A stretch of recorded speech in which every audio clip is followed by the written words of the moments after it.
esposas consagradas y madres fecundas, la Virgen María y la Iglesia. Esposas consagradas y madres fecundas. Mis queridos hermanos, ayer con toda la Iglesia celebramos la solemnidad de la Inmaculada Concepción de la Virgen María. Y ayer en la predicación, en la homilía, intenté un acercamiento más eclesiológico, uniendo el misterio de la Virgen al misterio de la Iglesia. Ambas entonces son esposas consagradas y madres fecundas. Y partiendo de la segunda lectura, ese hermoso himno que abre la carta a los Efesios acerca de la elección de Dios. Dios nos ha elegido a todos eternamente en Cristo, en su Hijo, para su gloria, para que fuésemos santos e irreprochables por el amor, para que seamos colmados de la gracia de Cristo, elegidos, amados en Él, y en Él entrando en la comunión con Dios.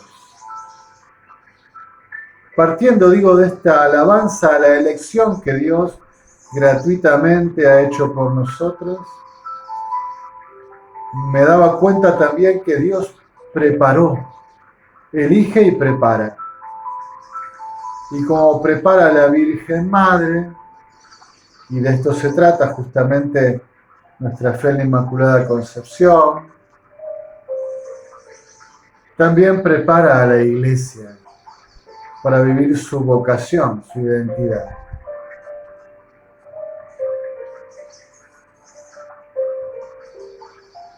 Sin tocar ahora el tema de la Inmaculada Concepción, quiero recordar que el entonces Papa San Pablo VI nos dirigió una enseñanza célebre sobre el culto y la devoción a la Virgen María en la Iglesia. Y entonces San Pablo VI identificaba a María con la Virgen oyente, la que escucha la voz de Dios, su palabra, la que está atenta a la comunicación del Señor. Y también la caracterizaba como Virgen orante, que eleva su corazón, su alma, que entra en comunicación, en diálogo con su Señor, que lo celebra y también intercede. Otra nota que le ponía San Pablo VI es la Virgen oferente, y allí contemplándola, sobre todo unida a su Hijo entregado en la cruz, la Virgen que practica lo que toda su vida ha hecho, ofrecerse a Dios. Yo soy la humilde servidora, la esclava, hágase en mí según tu palabra, hágase, estoy disponible. Llevado hasta la cima de la cruz y del Calvario. La Virgen que se ofrece a sí misma y ofrece todo cuanto ha recibido de Dios. Lo más grande que ofrece, evidentemente, es a su propio Hijo, a la humanidad entera. Esta Virgen oyente, orante, oferente es madre. Y su maternidad, su capacidad de ser madre, su disponibilidad está muy tocada por la gracia de Dios, por su elección y por esta respuesta que ella va dando a la gracia, esta preparación que va haciendo junto con el Señor. Orante, oyente, oferente. Va entrando en la alianza, en la sintonía, se va adentrando siempre más en el plan de Dios. en su servicio al proyecto de la gracia. Y es madre también fecunda de hijos, que el Salvador, su Hijo, le confía allí en la cruz, nosotros. Creo que estas notas también le convienen a la iglesia y le convienen a cada discípulo, a cada varón, cada mujer que sigue a Jesucristo, para cumplir nuestra identidad, nuestra vocación, para que nuestra elección sea coronada de plenitud y de gloria. Debemos también ser oyentes, orantes, oferentes y dar a luz a Jesucristo en nuestra vida, en nuestras palabras, en nuestros gestos, en nuestros silencios, en nuestras obras, en nuestra forma de ser, en nuestro habitual vivir. Dar a luz al Señor Jesús. Tan oportuna entonces esta reflexión en estos tiempos de Adviento, cercanos a celebrar la Navidad, el misterio de la Encarnación.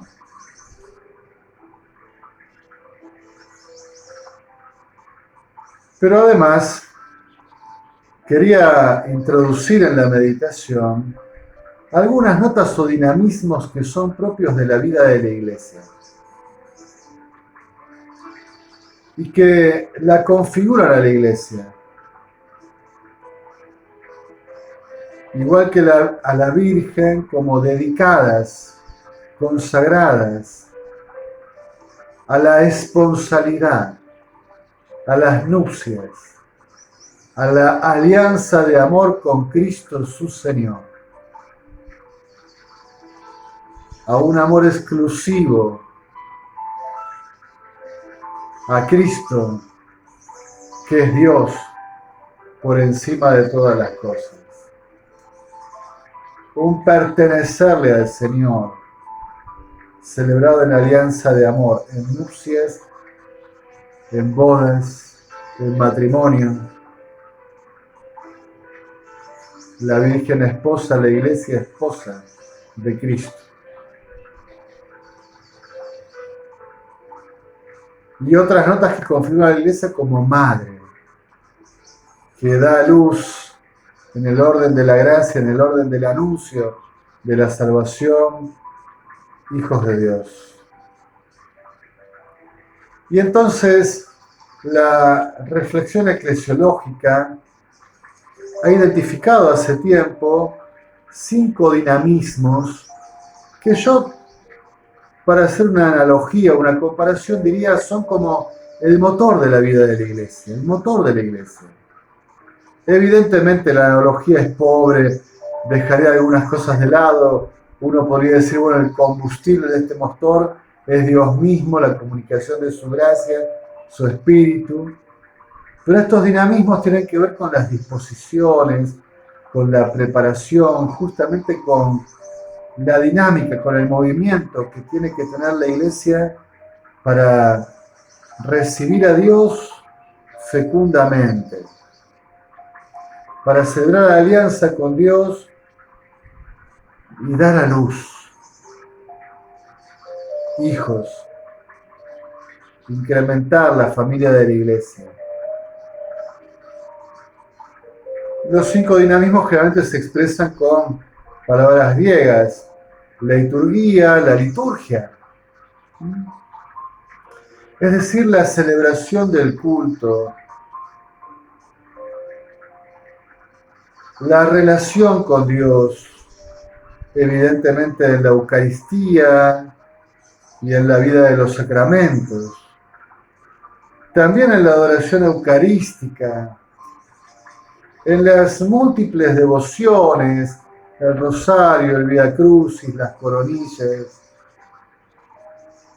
en los espacios de gracia como los retiros espirituales, las jornadas espirituales, experiencias y expresiones comunitarias de que juntos estamos buscando a Dios, lo estamos recibiendo, lo estamos deseando.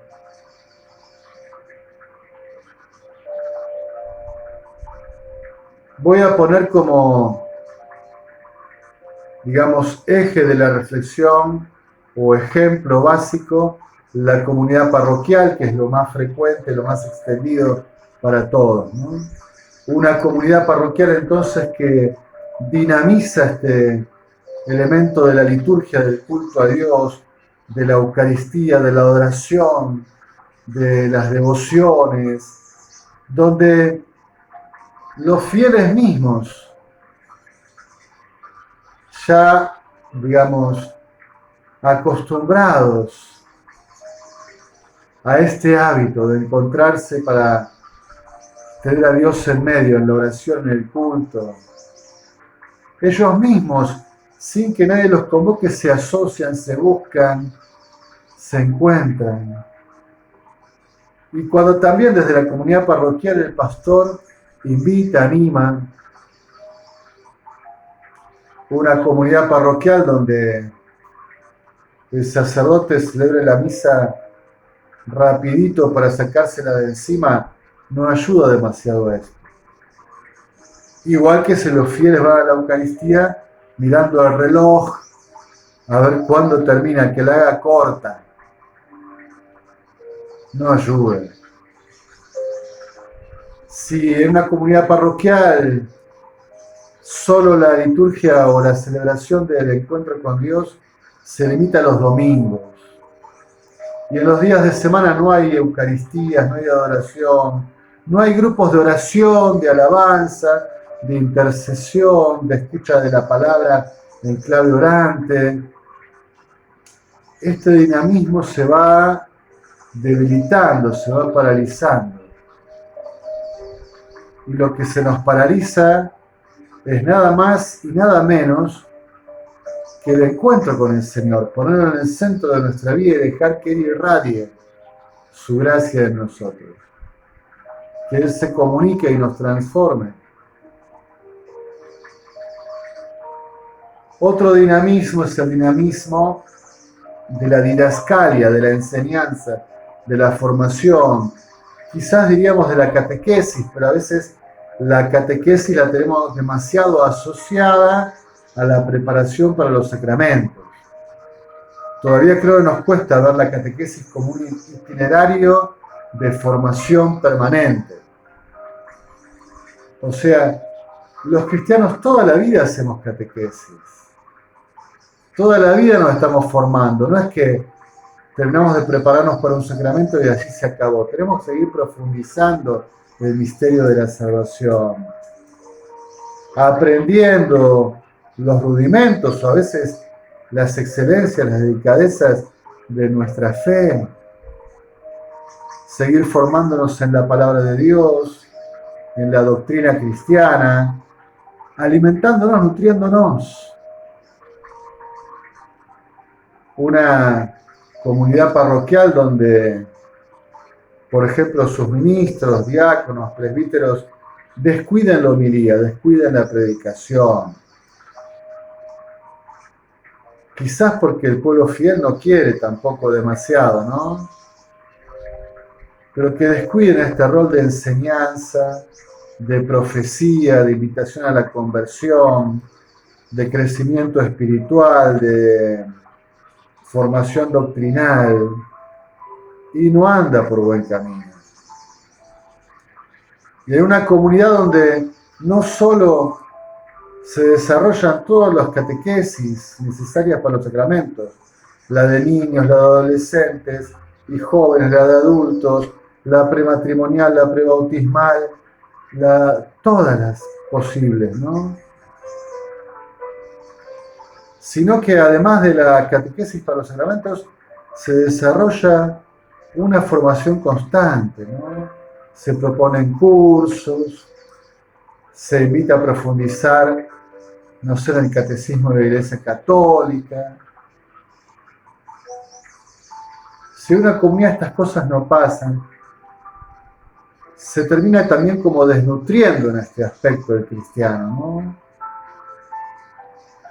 Como decía algún amigo, dice, nuestros jóvenes van a la facultad y parece que ir a la facultad es perder la fe. porque no encuentran respuestas a argumentos que a veces se encuentran en el ámbito académico de la ciencia. El problema, dice mi amigo, no es que no tengamos argumentos para responder y para enseñar, sino que nuestros jóvenes se quedaron con el trajecito de comunión. No crecieron. La catequesis que tienen es la que le dimos cuando eran niños.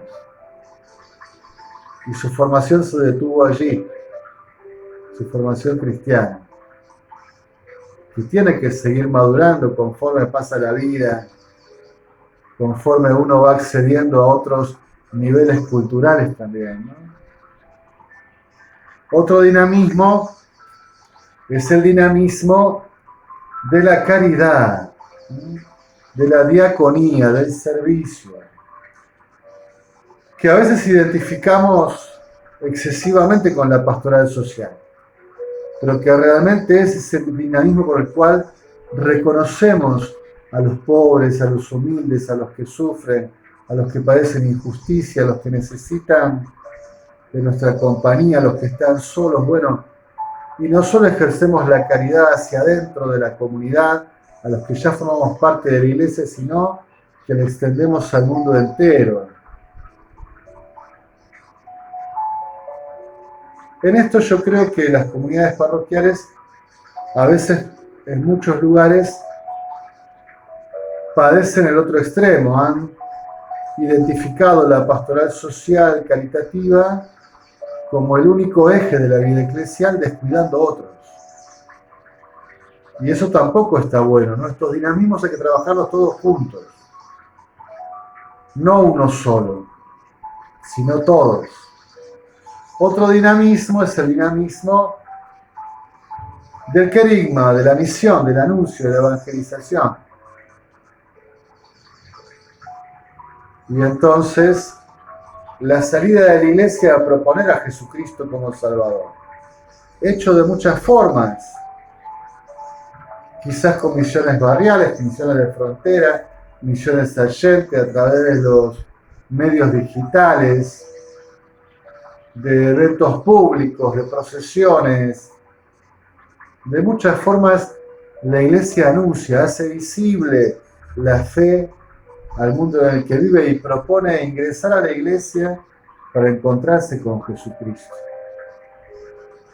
y recibir su gracia. Claro, si, como a veces nos pasa, no estamos convencidos que Jesucristo es camino, verdad y vida, y decimos, bueno, no importa, si creen otras cosas, está bien igual. Llegan al mismo lugar. Claro, si no estamos convencidos de la unicidad de la salvación en Cristo, de que en el fondo sí o sí hay que encontrarse con Cristo para encontrarse con la salvación de Dios, con la salvación del hombre. Y la misión se vuelve innecesaria. ¿Para qué misionar si Jesucristo no es necesario? No es el único Salvador. Si se puede llegar por otros caminos, si da lo mismo, con tal que haga obras buenas, aunque no tenga ninguna fe. Lo que fuese, digamos, ¿no? Eso desalienta el fervor misionero, el ánimo misionero. Bien, como se dieron cuenta, estos dinamismos, me falta un quinto, estos dinamismos tienen que ver con estas características de la esponsalidad y de la maternidad, que están a veces un poco juntos, no es que hay unos que tienen más un rasgo que el otro, quizás algún acento. Por ejemplo, digamos, la iglesia desarrolla esa esponsalidad y esa maternidad como hacia adentro de sí misma, adintra, justamente en la liturgia y en la didascalia, o sea, en la celebración del encuentro con Dios y en la formación permanente de sus hijos. Se nutre de Dios, se nutre de su revelación, se nutre de su palabra, se nutre de su Eucaristía, se encuentra con el Señor, vive en este encuentro, que le comunica gracia, que le irradia salvación, que la transforma, que la ilumina, que la hace portadora de Dios. Allí está un poco la esposa y la madre. Y los otros dinamismos que parecen un poco más ad extra, la diaconía, la caridad, el servicio, el querigma, la misión, la evangelización, también está allí la esposa que ama al esposo y lo propone, la madre que da a luz hijos por su testimonio, como un instrumento adecuado y útil al espíritu para que siga moviendo corazones, para que se acerquen a Cristo y a través de él al Padre. Estos dinamismos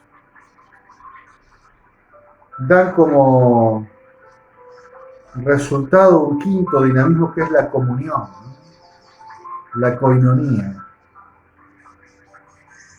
En una comunidad parroquial, en un movimiento, en una diócesis, en la iglesia, en el mundo entero, cuando hay encuentro con el Señor, en el culto, en los sacramentos, en la oración, en la adoración, en las devociones, y eso está vivo, cuando hay una formación permanente en el misterio, en la doctrina, en la palabra, en la revelación, cuando hay una salida oportuna y generosa para ejercer el servicio, la caridad, el rescate, el buen samaritano, ¿verdad?